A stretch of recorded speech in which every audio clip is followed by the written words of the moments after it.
Alrighty guys, let's unload this firewood here. Probably put it right here, right next to the log splitter.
Alright, well here we are back again.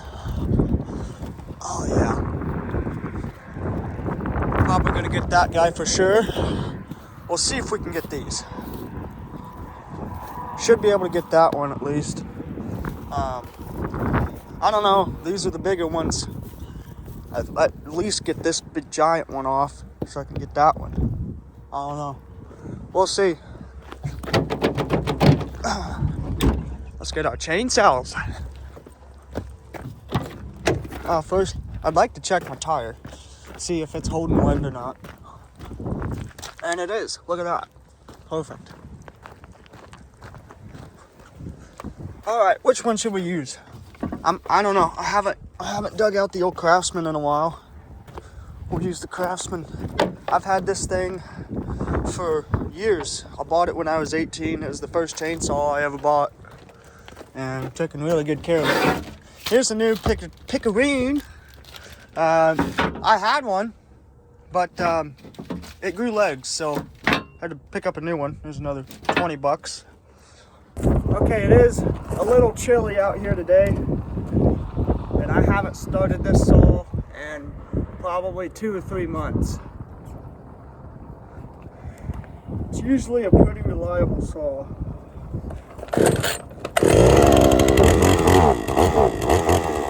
Second pull. Alright. Still counts.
Okay guys, I got quite a bit cut.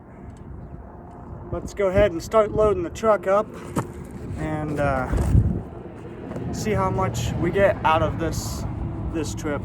There's some really big, not like super big ones, but ones that even if I cut them up, I wouldn't be able to lift. So I might cut them up anyway and bring the service truck with the crane, the little 250 out, and put them in the back. That would be cool, but honestly, I'm probably not gonna mess with it. This will be my second trip out here, And usually when I get firewood, it's by the dump trailer load, like somebody's taking down a tree and they usually have a skid steer or a telly to help me load it up, or a loader tractor. So that's what I'm kind of, the quantities that I'm used to getting. I've got other stuff to do, so this is just a cool little fun thing that I like to do every now and then. So we're gonna load up what we can, and we're gonna go back and test out that log splitter that I just put a new engine on. Before I get to loading everything, it looks like all this stuff is gonna go. That's gonna go. That's too big. We should be able to get that one. Those pieces easily. This one, I doubt it. I don't think I finished. Yeah, I didn't finish cutting that one. I'd really like to have this one and these. So I don't know. Yeah, this one's another one that I can't get. All right, well, there we go. I got all that loaded. Considering there's only like 3 big pieces here, there'd be nice firewood. Maybe I will come out here with the service truck and pick them up. Maybe, I don't know. It's not really worth my time, but it'd be cool to split them, because you know they're just gonna sit here and rot. But here we are. Got the chainsaws put away. Old Craftsman did good today. I'm gonna clean them saws up when we get back to the yard. Speaking of which, let's go.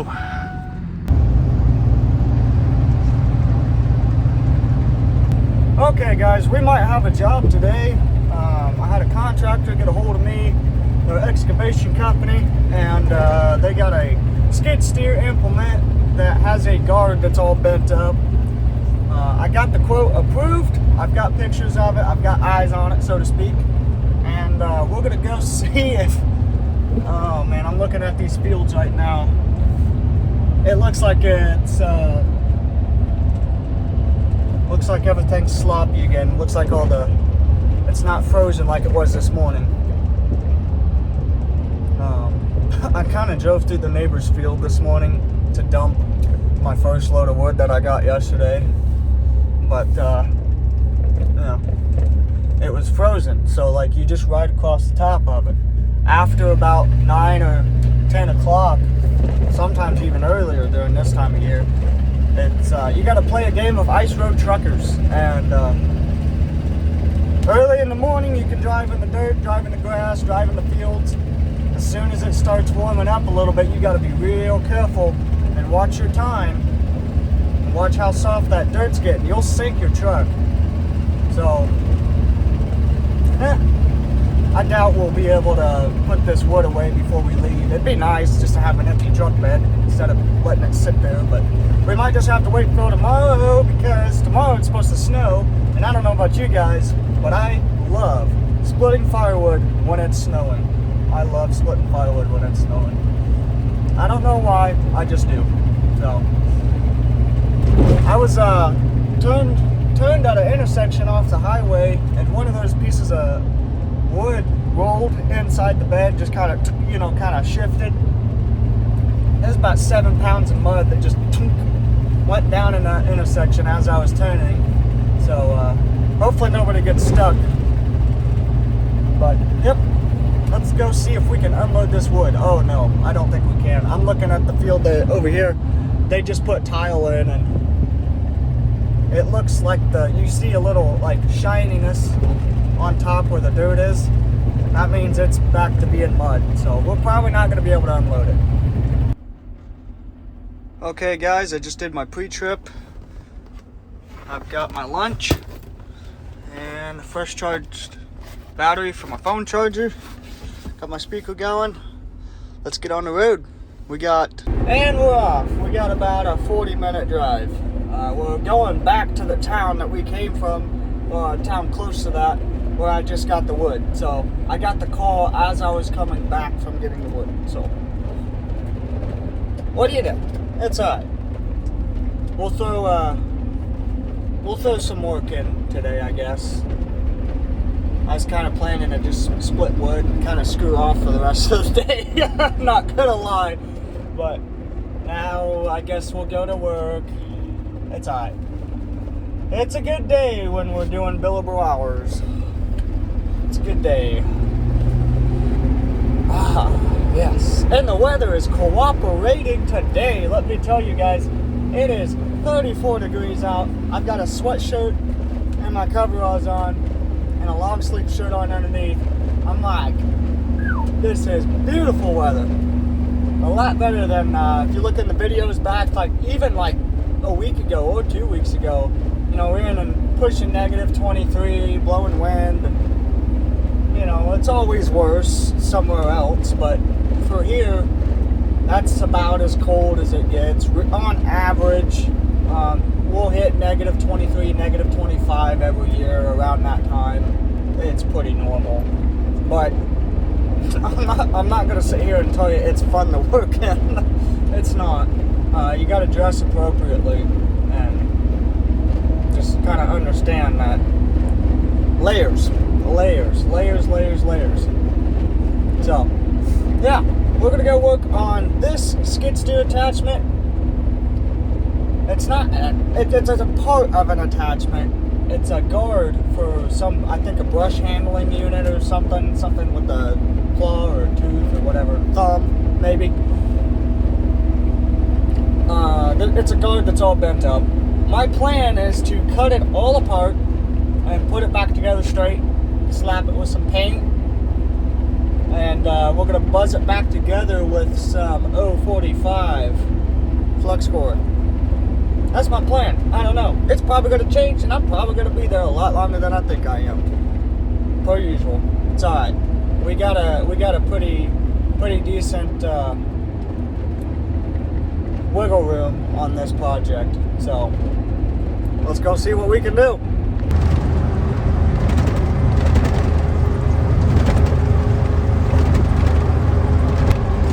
It was right up here at this intersection. Coming up.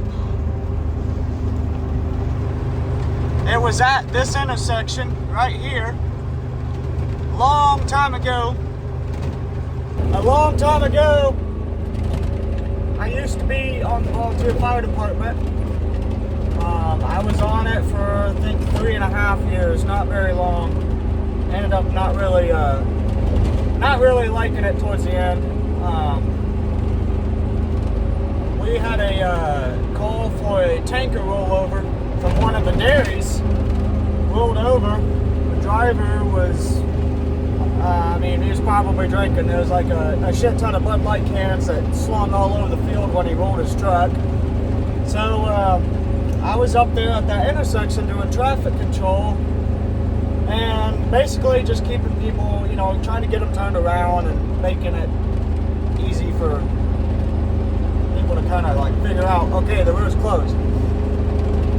And everything's flat out here.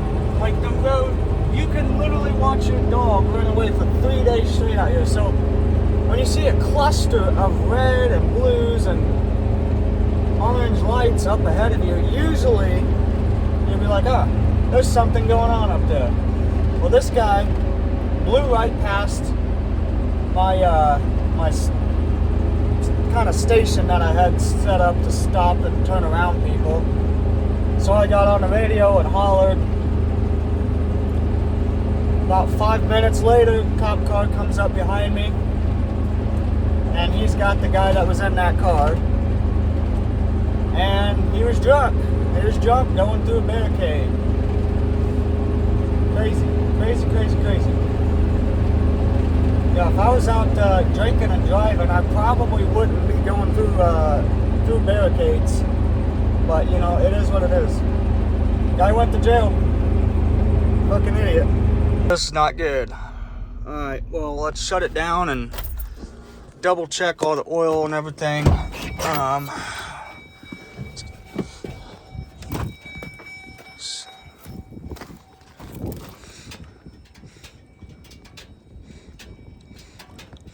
I don't know what's going on.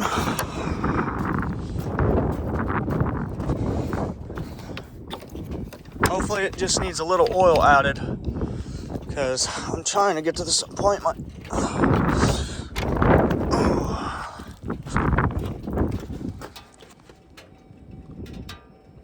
Okay, we'd have to let that kind of everything cool down a little bit. Coolant's good.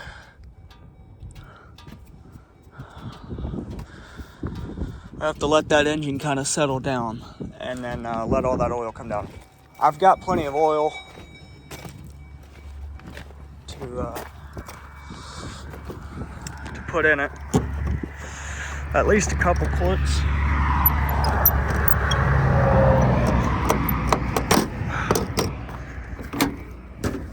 Yeah. Okay. Yeah, I've got 2 quarts that I can throw in it. But let's kind of sit here for a minute and let that oil go down. Oh, that key's annoying. Yeah, not ideal, but you know, it is what it is. So, got oil on the dipstick. I don't know if it's some kind of like service reminder or something. I don't know. This truck is still kind of new to me, so we're just gonna add a little bit. I mean, it's not low. I'll show you guys.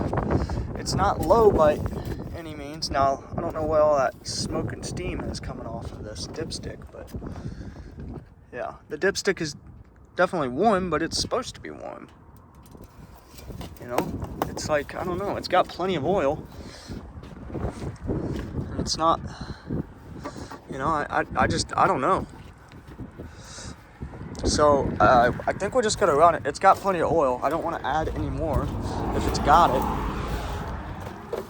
I think it's just a service reminder. However, I am gonna look it up and just double check that's what that is. So, I can't find any codes. It's not overheating. I've got normal oil pressure.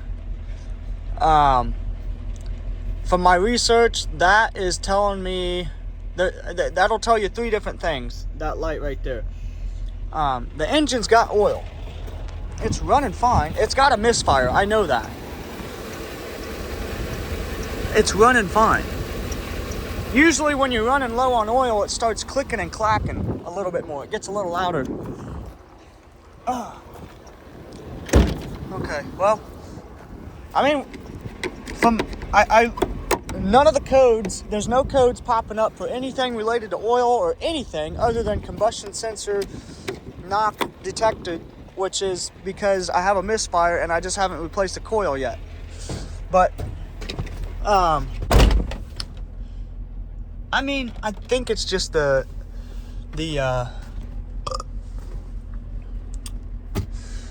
interval, and I don't know how to reset it. Like, I have no clue how to reset it. This thing used to be a diesel, so there's some stuff involved with all that. But see, it's like, it sounds normal too.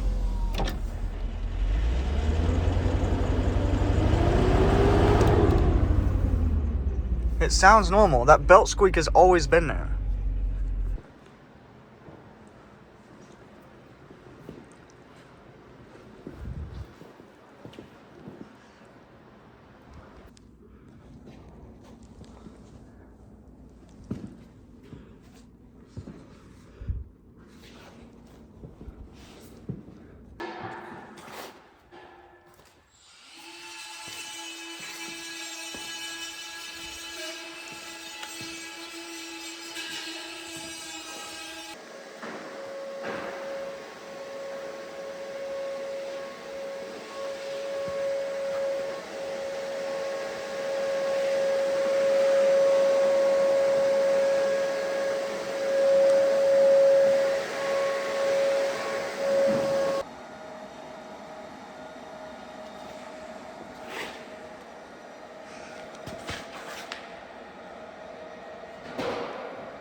Okay, that job is done. I know. I've got soot and grease and grime all over my face.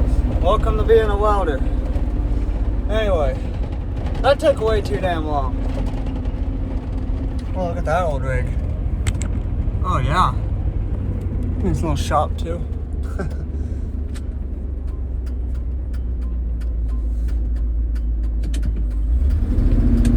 Alright guys. That one's done. I am talking to a person right now, one of my good customers. We might be doing something tomorrow too. So, I don't know. And then I got a frame repair scheduled, I think for Thursday. And then Friday, I think I'm doing something too. I think I gotta go look at a job Friday. So, for the rest of this week, we're kind of, I guess, booked out, you could say. Not hour to hour, but day by day, which is how I like to do it. I don't like to book hour to hour. Usually it's one job a day, but sometimes I get lucky and I can schedule 2 or 3 jobs in one day. But I try not to do that anymore, because you never know what's going to happen. You never know what's going to come up. You never know if there's like a, you're going to get into some issues on the first or second job, and then that third job's going to be pushed out. And believe me, that third job that you have to push out, that's going to be the one that needs to be done first. Yeah, I don't know. Anyway, me just rambling, you know. That light is still on. I did some research and I figured out that is oil change interval. It also means some other things, but from my understanding, the oil on my dipstick is in range. So that means that thing says it's time for an oil change. So I've got to go do some YouTubing and figure out how to reset that. But before I do that, I should probably get the stuff to do the oil change. That would make sense.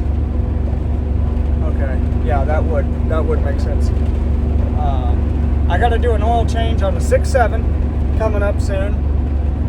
I've got all the stuff to do the oil change on Clifford, and now I need to do an oil change on this thing.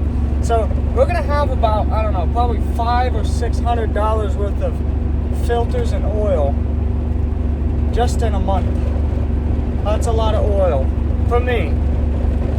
I was gonna call a buddy and ask him how to do that, but I have no phone service in this area. Like, it just goes in the satellite or SOS when I'm out here. So I guess that's another reason to get a cell phone booster. I don't know.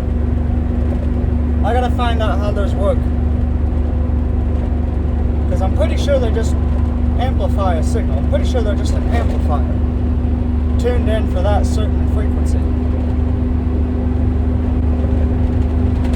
There's a lot to telecommunications. There's a lot to it. It's a whole different world. It's not very easy to understand. There's a lot to it. But yeah, that's another thing. When I was over cutting some wood earlier today and yesterday, that area as well has no cell service. So I don't know, it is what it is. Alright guys, we're back in the truck. That's okay. We're gonna go help a good customer. They've been really good to me, long-time customer. He's a dumpster guy. He's got this new trailer.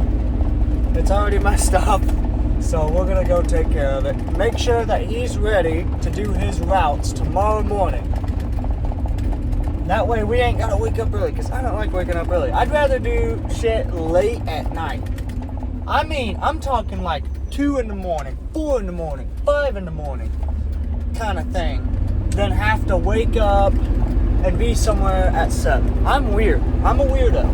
But that's just kind of the nature of it, and that's kind of how this industry fits me. Just another reason, I guess. I don't know. Another reason I'm a repair welder, I guess. But here we go. Let's get to it. We got about a 30-minute drive, so let's go.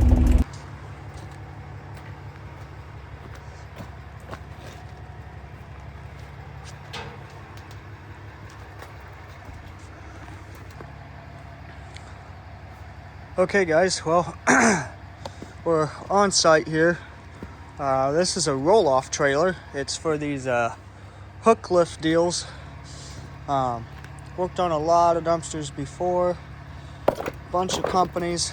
I'm gonna get this guy fixed up and going. If you can see what's going on here, this is my original idea. Okay, heat, pipe wrench, bend over. But I got to thinking, I got ground clearance right there, so why not try the easiest thing? I mean, yeah, you got to set up some cribbing, but why not let the air and the hydraulics do the work for you? So we're gonna try that first.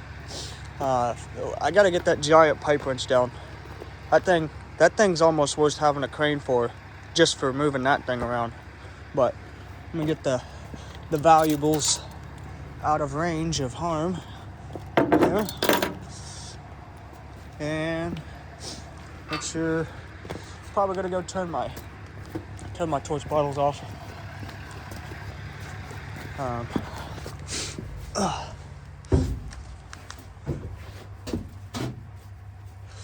I did crank up the oxygen and the acetylene already, but I want to try this first. It's the least destructive. It's the fastest. So let me get that pipe wrench down and get these blocks put under that, and we'll see if this is going to work or not. Alrighty. I got the compressor running. Let's hook it up and see if it works. It's lifting the trailer. I'm getting a little scared. Alright. Now we're gonna heat that up and it'll go bam, and then we'll let it back down, and then we'll see where we are. Okay guys, so this is a good customer of mine. I've been working with him for probably coming on 3 years. He's also got a YouTube channel, way bigger than mine. But if you want to check out the live stream to us working on this trailer, the link is in the description. Go ahead and check it out. Tell him MC Weld's Official sent you. It's not devastating. It's not going to cost $1 million or anything. Nobody's hurt. Everything's fine. I really don't want to talk about it, but it was user error, and it is what it is. I've got my welder out here. God bless him. Here locally, young guy who's an absolute master. I think he came out of the womb with some welding rods and a freaking torch or something. Like, literally, he's not a kid, but he was a farm kid, and he's all about it. He knows what he's doing, so he's working for me right now. Okay guys, so the jack just kind of slipped out from under there. I had to kind of beat on it a little bit, but it's slightly better than what it was. It needs to twist, and I've got an idea on how I want to do that. I think I'm going to see if I can get a pipe wrench on it, get it hot. We'll see if we can chain a pipe wrench to that hook, maybe twist it. Maybe that might work, I don't know. Sketchy, but we'll try it. We got a spot for a D-ring right there, and I got one small enough, so it'll make it less sketchy.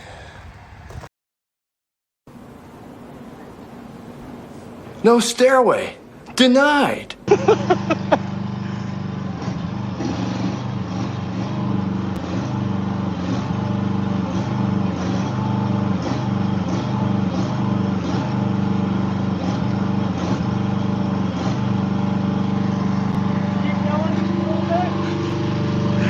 You're standing like in line. Yeah.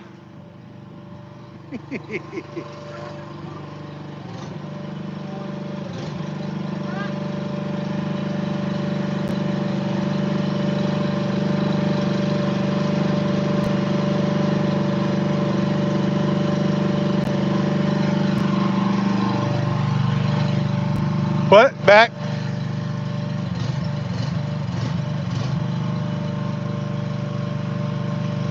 Good? Oh. Level? Awesome.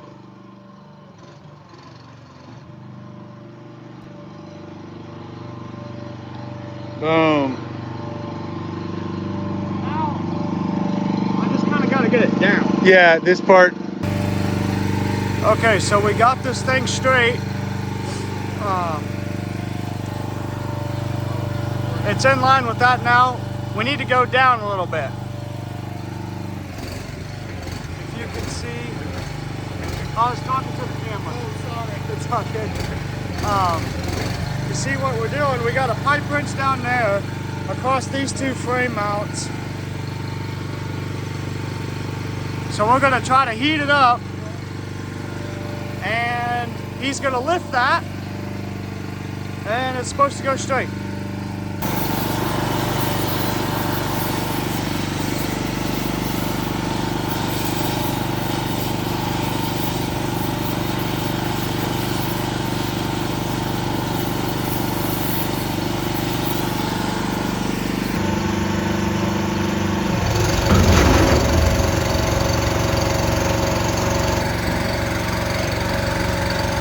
There we go.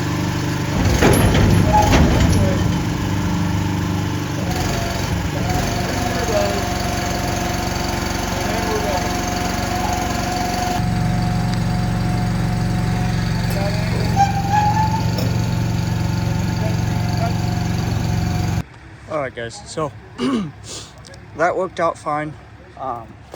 Although we are going to trim a little bit right there. And the way I'm going to do that is pretty simple. I'm just going to take a speed square, okay? Put it like that. Pretty much straight on with the rails like that.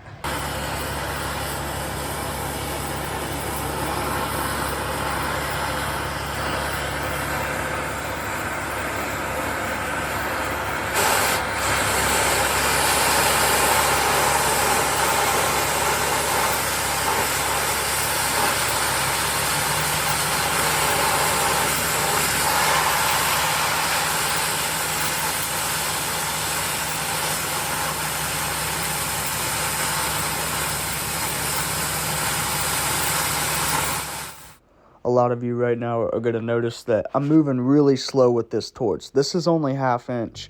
I preheated it and all, but I am moving slow. I'm trying to keep a steady hand so I can get a really good torch cut on it. So that's the reason for my speed. All right, it's probably one of my best torch cuts in a while, believe it or not. So, okay guys, so here's what we're cutting now. We're going to cut this thing off. All right. Well, the brackets cut, the gusset. Those are what they look like, you know, prior to being smashed. All done. Now we can officially end our day. I'm gonna go home, drink some Coronas, and eat some tacos. Haha! What a great way to end the day. Oh yeah, especially after a hard day's work. I did not expect to be working all day again.